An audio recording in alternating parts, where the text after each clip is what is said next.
Good day. I'm Philip Koerper. This is a Philip Koerper Show. This is episode 56, October 25th, 2018. I'm excited to be with you guys today. Having a great day. I hope you guys are too.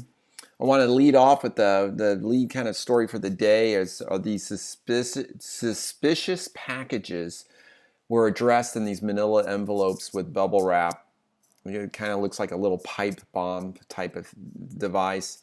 And these things were addressed to, let's see, I've got a list of the people these were sent to. George Soros, Hillary Clinton, Barack Obama, John Brennan, Eric Holder, Maxine Waters, Joe Biden, Robert De Niro. One was sent to, I think, CNN, addressed to John Brennan, but I guess he works at like MSNBC or something like that. Or that was John Brennan. The return address was Debbie Wasserman Schultz, misspelled. The Donald spoke about this yesterday and about how he is going to spare no expense to figure out who did this. So all of the Republicans, of course, these are all Democrats. Okay, so this looks politically motivated, or apparently. So hopefully they can catch this person, whoever this is. Of course, no Republican is going to endorse anything. Hopefully no Democrat, no one will think that this is a great idea. This is of course, violence is not the answer. The Donald was very eloquent yesterday in saying just that. But you think his speech on this would please the Democrats? No. Chucky Schumer and Nancy Pelosi, no, they're not. They thought it was very hollow. Okay, they didn't like his response. They said President Trump's words ring hollow until he reverses his statements that condone acts of violence. Time and time again, the president has condoned physical violence and divided Americans with his words and his actions, expressing support for the congressman who body slammed a reporter, the neo-Nazi who killed a young woman in Charlottesville, his supporters at rallies who get violent with protesters, dictators around the world who murdered their own citizens, and referring to the free press as the enemy of the people. Okay, that's what they said. Schumer and Pelosi added that they salute the heroism of America's first responders as they work to counter the outrageous mail bomb attacks. Okay. Well, now they're not bomb attacks yet, right? I guess none of them blew up. No one was hurt that we know of. So anyhow, of course, they don't mention anything about Hillary Clinton abandoning civil discourse, or Eric Holder say, when they go low, we kick them.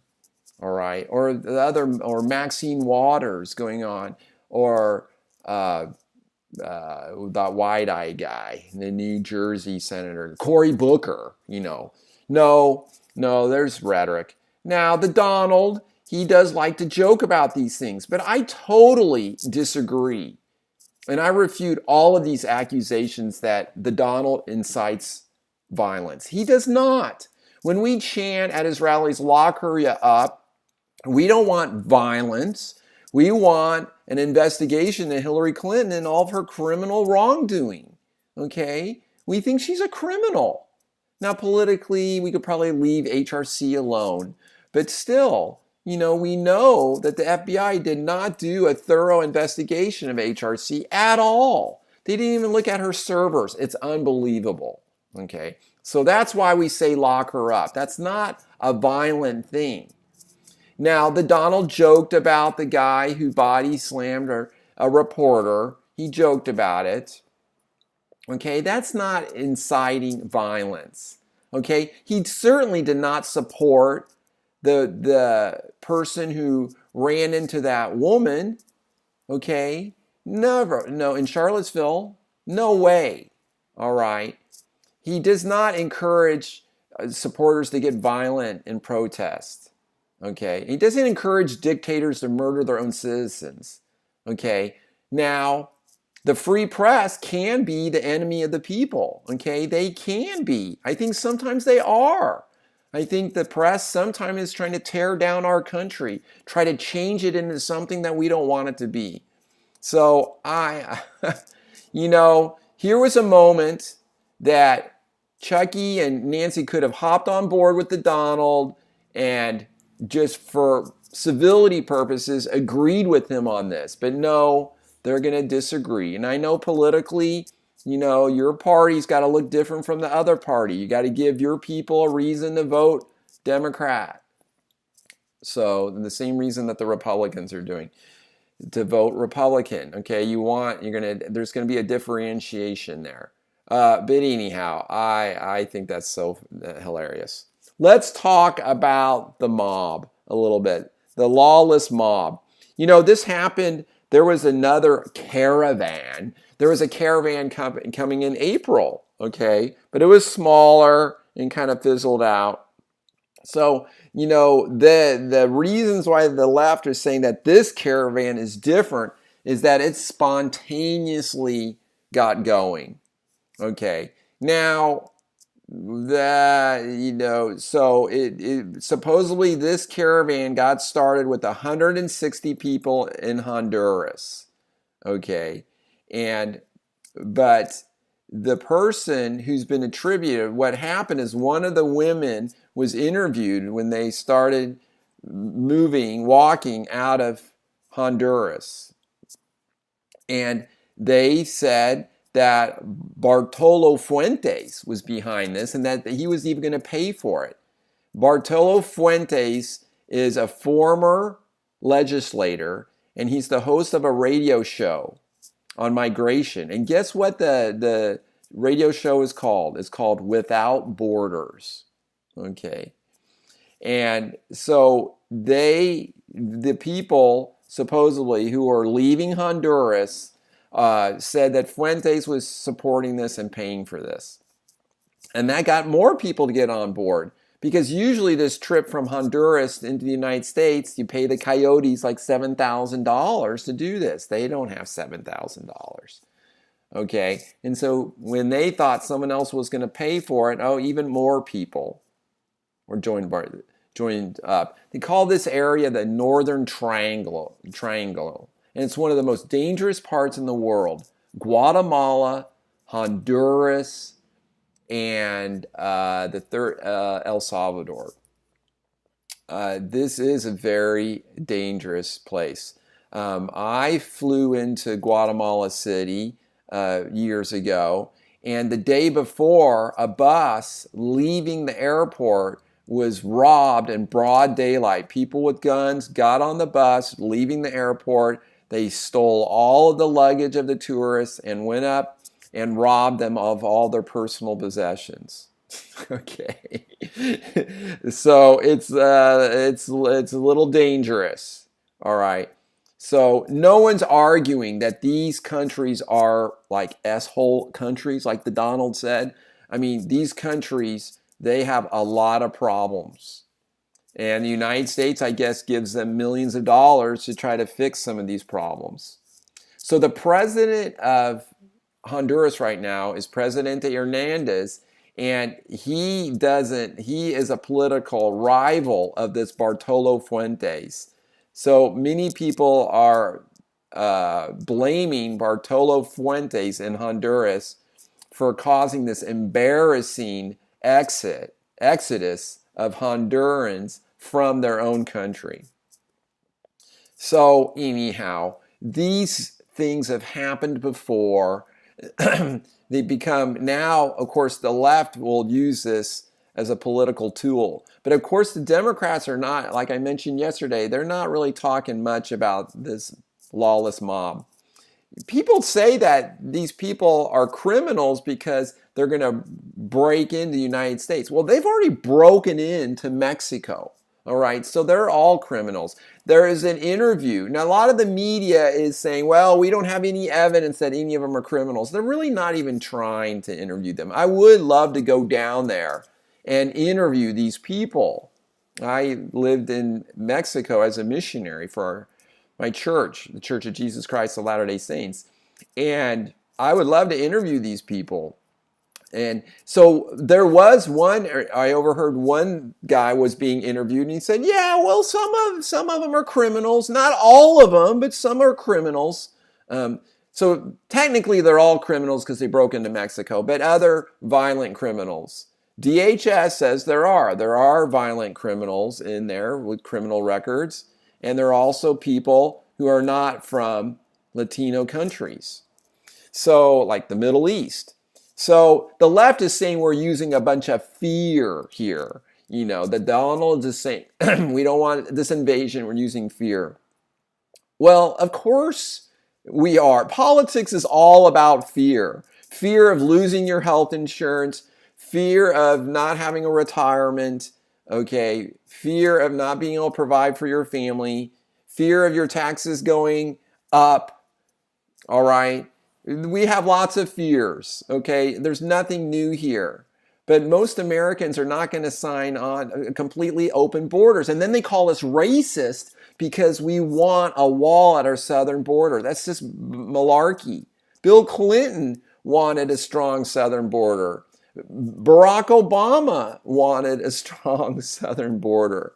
And, you know, I love how the Donald uses 2005's Barry's speech when he was a senator from Illinois, that of course, we can't have people, you know, let me be clear. We can't have people just pouring into our country. We're a nation of laws. Okay. So anyhow, I'm just entertained a little bit about this.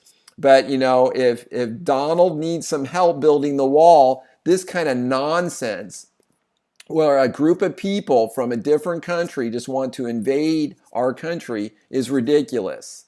Okay, if they want to claim asylum, then the first country that they get into, that's their safe country. That's where they can stay. They're away from their country. They're safe, right? They're in Mexico, safe. They should just stay in Mexico. It's like the third party rule. I talked about it yesterday. So anyhow, they can be there. But no, they want to go to the United States. It's not just because they feel unsafe. Now they're in Mexico. They should be safe. No, they want jobs. Okay, so that's not asylum. They could file for asylum in Mexico, in Honduras, in Guatemala. We have embassies everywhere. And we've got a bunch of little embassies in Mexico, like 7 or 8 places they can go to do the paperwork to come in legally if they have a claim of asylum. No, they're not doing that. No. So I think we should really ask, Michael Knowles brought this up. I thought it was a good idea. Okay, Democrats, I mean, how many of these people should we let in? All 7,000 if they make it? Now, there's reports now that some are turning back. The Mexicans are paying for people for their passage back to Honduras or El Salvador, and many families it's hot down there, they're taking them up on it. So who knows? It sounds like this thing's kind of fizzling out. But I'm sure there'll be people there to encourage them, because politically, people want to make the Donald look bad here, okay? They think this is a human rights issue. They're going to play it against the Republicans. Just like Bartolo Fuentes in Honduras wants to make the president of Honduras look bad. So there's a lot of political motivation going on here. The president of Honduras now, his name is Juan Orlando Hernandez. And so he's accusing Fuentes of organizing this caravan to embarrass Hernandez and his administration. And Fuentes is denying it. You know, he's vehemently denying this, okay? But who knows? So how it started, I think, is really irrelevant. Who is in this exodus or in this illegal mob of people, I don't think it's really relevant. Even if it was a bunch of nuns, they don't just break into our country, okay? It's irrelevant. Yes, the Donald is talking about the criminals there. Yes, that's a good point. But, we want legal immigration. We don't want illegal immigration. It's interesting that Donald brought up this nationalism. He goes, I am a nationalist and I'm proud of it. And so there's hysteria on the left. Oh, he's talking about it. He's being a white nationalist. Oh, he's a chauvinist. Okay, Meek said. He's Oh, this is just a dog whistle to the secret dog whistle. I mean, I'm a huge Trump fan. I don't know what secret is going on here. I guess I'm missing the secret codes that the Donald is sending us. Like all of his little minions, are all going to be, oh yeah, I like Donald Trump. I mean, this is just ridiculous. I love it. He's comparing. I mean, this is a perfect example of the Donald will say something and the left will spin it and they'll go down a rabbit hole, And Donald has just totally trapped them because they're going to argue against being a nationalist. I think most people, when they hear the word nationalist, they think of nation. They think of patriotism and defending a nation. We've talked earlier on this podcast about nation states and how that is the best way to have governments throughout the world. Okay, globalism doesn't work. This big Hall of Justice thing, like the Marvel comics. I mean, this is like the UN. It's fantasy. It does not work. It has never proven to work. So strong nations competing with each other, sharing ideas, hopefully not fighting with each other, but sometimes there are disagreements.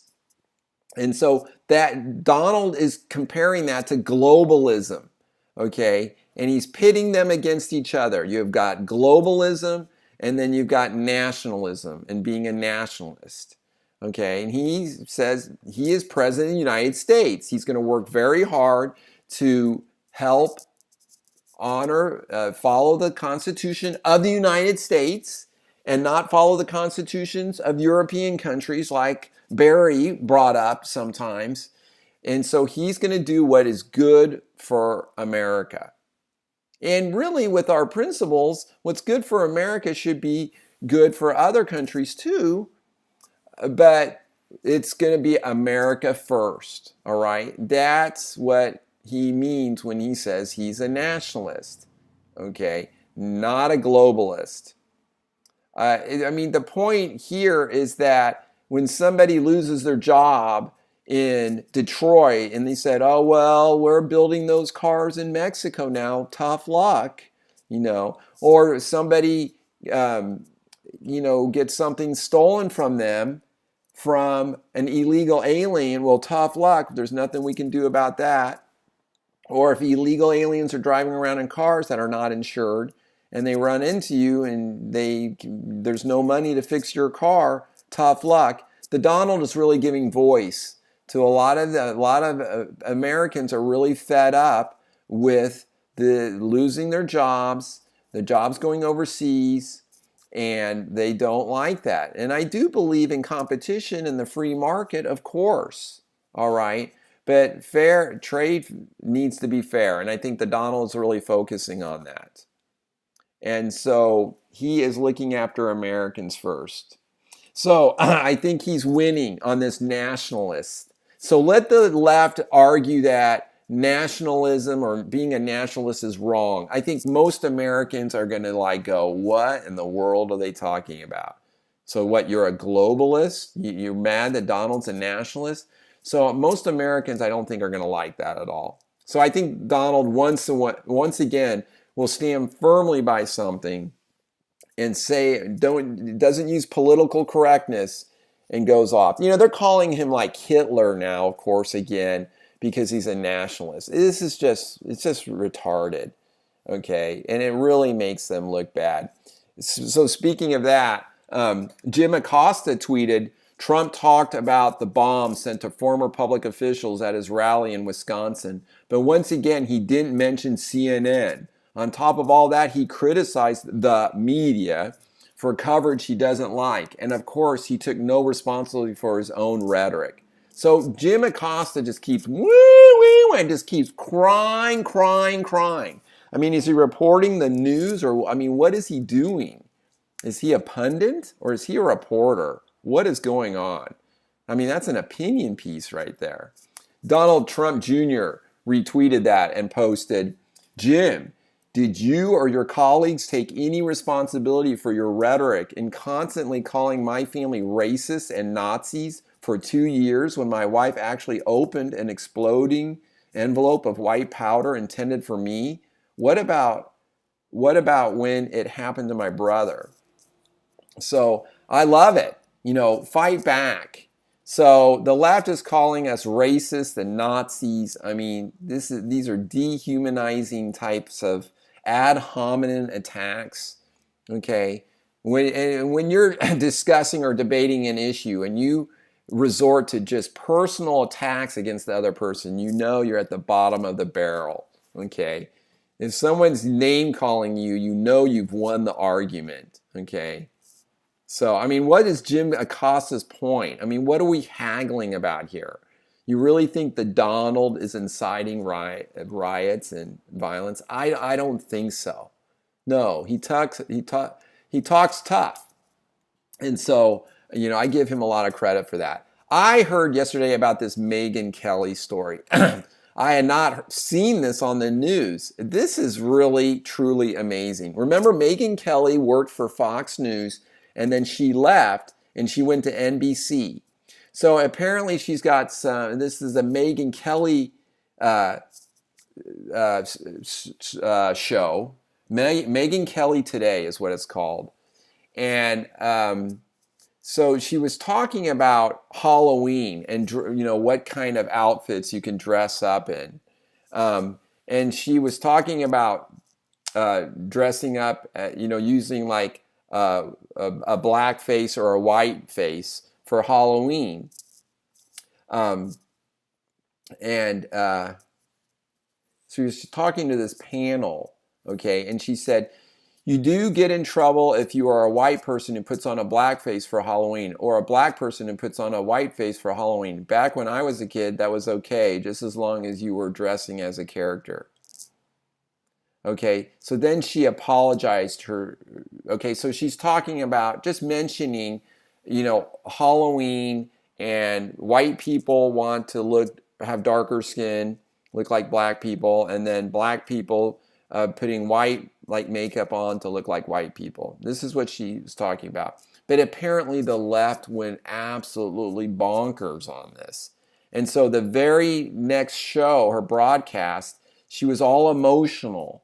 And it sounds like from the bottom of her heart, she says, I want to open with 2 words. I'm sorry. She added that she had no intention of adding to anyone's pain over a deeply felt issue. And then she goes on, the country feels so divided, and I have no wish to add to that pain and offense. I believe this is time for more understanding, more love, more sensitivity and honor. Thank you for listening and helping me listen too. So she released this statement. Today is one of those days where listening carefully to other points of view, including from friends and colleagues, is leading me to rethink my own views. I have never been a PC kind of person, but I understand that we do need to be more sensitive in this day and age, particularly on race and ethnicity issues, which, far from being healed, have been exacerbated in our politics over the past year. This is a time for more understanding, love, sensitivity, and honor, and I want to be part of that. I look forward to continuing that discussion. I think this is just garbage. Megyn Kelly, it doesn't look like she said anything wrong. She's talking about Halloween and dressing up as different characters. I mean, what is this standpoint theory? Like only, a doctor can understand what it's like to prescribe medicine? I mean, I've never had cancer. Can I treat cancer even though I've never had it? I mean, this is just ridiculous. Absolutely ridiculous. Why is everything what has changed in the last year? I mean, we know what she's saying. This is just rhetoric about they blame everything on Donald Trump. It's just unbelievable. I am so offended that people think that Donald Trump supporters are racist. It is just not true. I support him wholeheartedly. I'm not a racist. This is just retarded.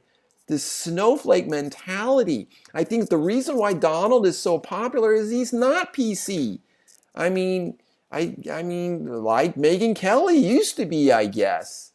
I mean, remember during the presidential campaign when Megyn Kelly interviewed him and they went at it? He is so not PC. People want, I mean, this stuff, in front of the cameras, they say all this stuff, but no one can really believe this nonsense. America is less racist today than ever. We have made such great progress. Let me give you an example. Who said that recently? Oh, remember? Now, you might not remember the previous president of the United States because his legacy has been totally wiped out. Thank goodness. All right. It was Barry Obama. And he said that we've made great progress with racism, less racism in this country. I love it. Barry Obama said that. Well, I think he's got standpoint theory, right? He's half black. I mean, his dad was from Africa. His mom was from Kansas. So, give me a break. So we have made great progress. I love the poll. I've shared before that before, like in the 50s, if a white family was living in a neighborhood and a black family came in and moved next door, that, 50% of the white people would be kind of offended by that. Now that's like less than 2% or 1%. And no one cares.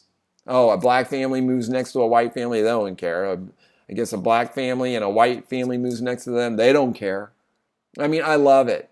I really love it. All the interracial marriages and stuff. I love the idea and soon to be reality that we'll all look alike as we fly around the globe and meet new people, as the internet opens up the world to us.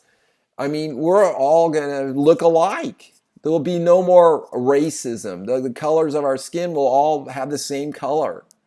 I love it. I love that idea. That really ties in with my faith. And I want to finish this episode talking about this. Michael Knowles was talking about this, and I just want to kind of briefly mention it.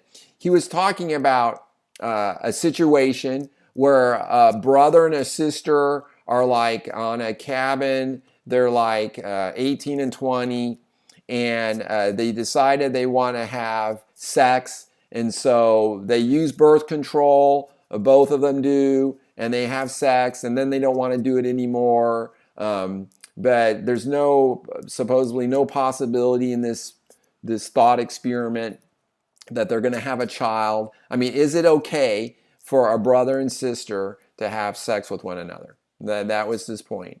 Okay, where are we? I mean, most people, I actually asked today a few nurses about this, what they thought. And of course, most people are just disgusted with this idea. And I asked them why. Is it a moral reason? Or is it, you don't want to have incest because the babies have increased risk for birth defects, which is true. Although that can be kind of over-exaggerated, but that is true. And then, well, if there's not going to be any chance of having a baby, then is this morally wrong?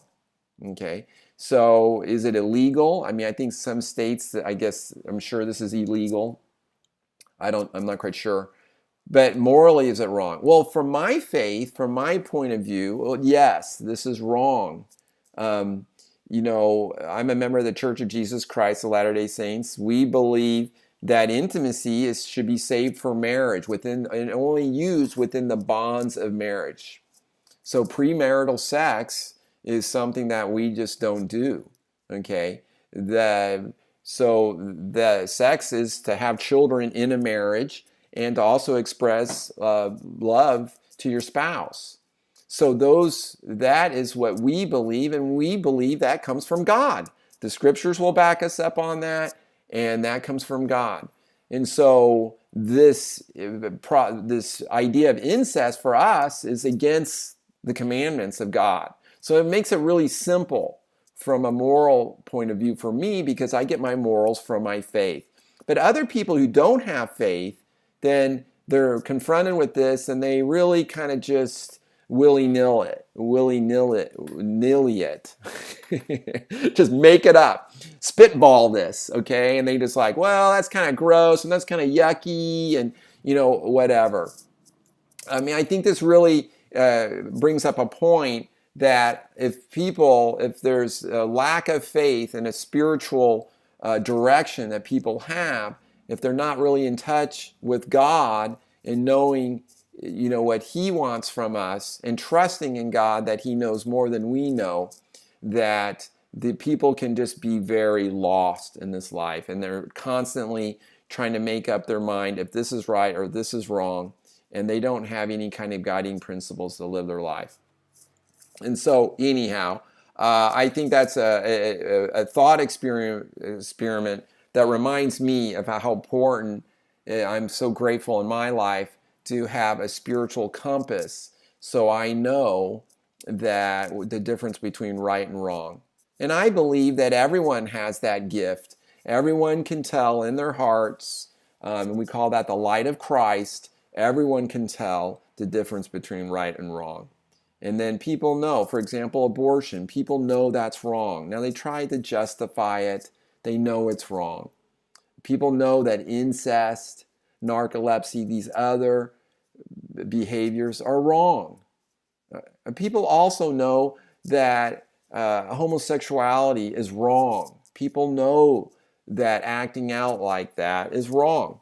So the law of chastity comes from God. And so I try to live that law, and I've been blessed for living that law. I wanted to close with a scripture from the Book of Mormon, the Book of Mosiah, chapter 3, verse 17.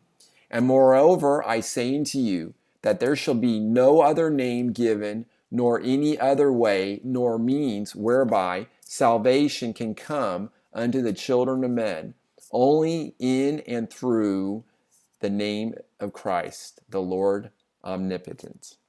Thank you so much for listening. You could subscribe on iTunes and SoundCloud. You could go to philkoerper.com, which is my website, and listen to the podcast there. Or you could go to YouTube and see the links to the Philip Koerper Show and watch the video. You guys have a great day. Thank you so much for listening. This is the Philip Koerper Show. I'm Philip Koerper, copyright 2018.